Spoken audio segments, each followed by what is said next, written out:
Welcome to New Hamburg.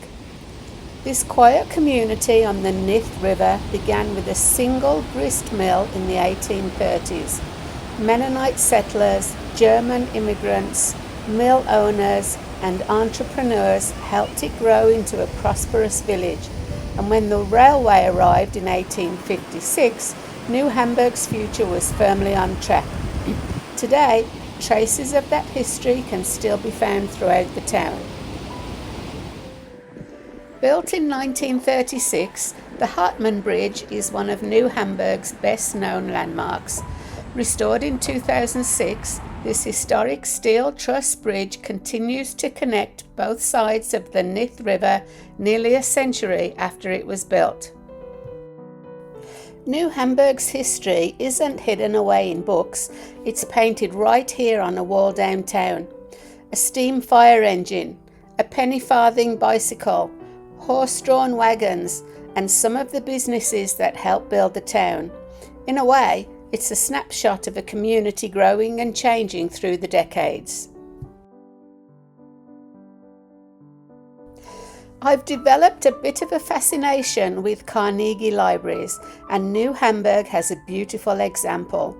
Opened in 1912, it was built with funding from Andrew Carnegie, Scottish-born American steel magnate, whose library program helped bring public libraries to communities across Canada and around the world. More than 100 years later, this one is still serving New Hamburg.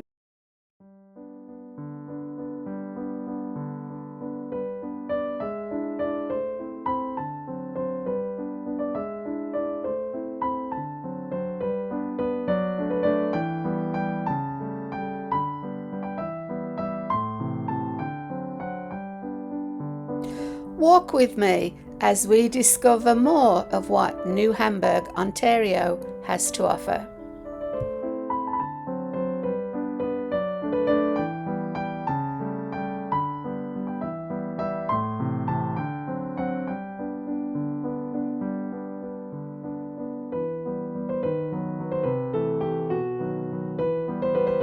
It's easy to admire the architecture, but these buildings were once places of work and trade. Along Huron Street, bakers, butchers, printers, and shopkeepers helped build the prosperous community we see today. I remember the Imperial Hotel looking very different when I lived in New Hamburg. At the time, it stood vacant and in poor condition. Seeing it restored and open once again is a reminder that historic buildings can find a new purpose while still preserving their past. As you walk these streets, looking up reveals details that are easy to miss from the sidewalk below. Ornamental brickwork, arched windows, and grape motifs carved into the keystones, quietly preserved for more than a century.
Not every story in New Hamburg was written in brick storefronts and factories.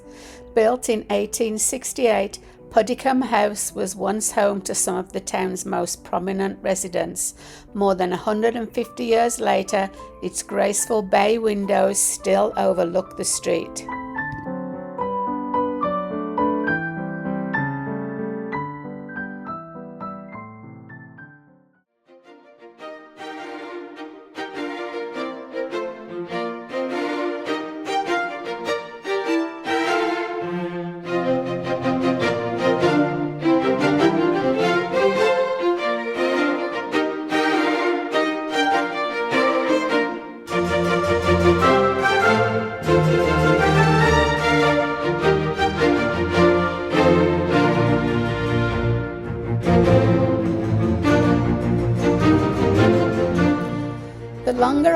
explored Castle Kilbride, the more there was to discover. Painted ceilings, trompe-l'oeil artwork designed to fool the eye, and a beautifully carved staircase all speak to the craftsmanship that transformed a family home into one of Ontario's most remarkable Victorian treasures.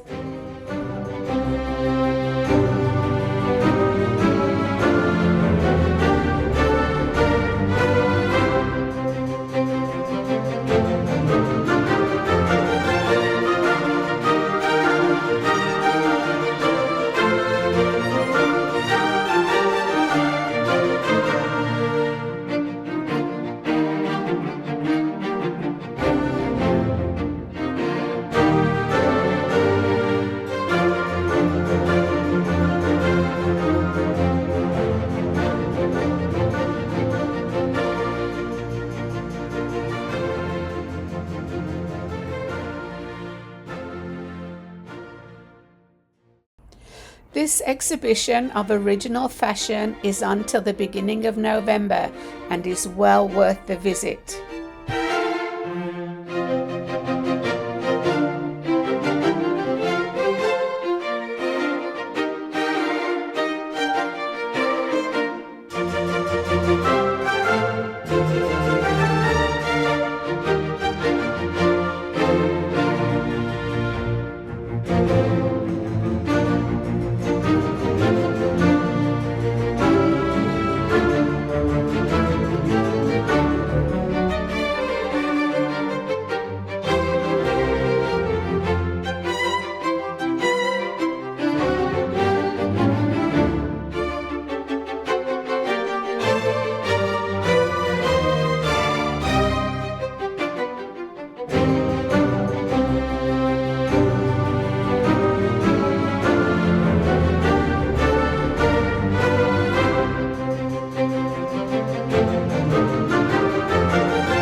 I ended my visit at the Wilmot Arboretum. Looking up at the map, the trees are arranged like a giant floor plan, each species carefully placed within the design. After a day spent exploring New Hamburg's history, it felt like the perfect place to slow down and simply enjoy the shade.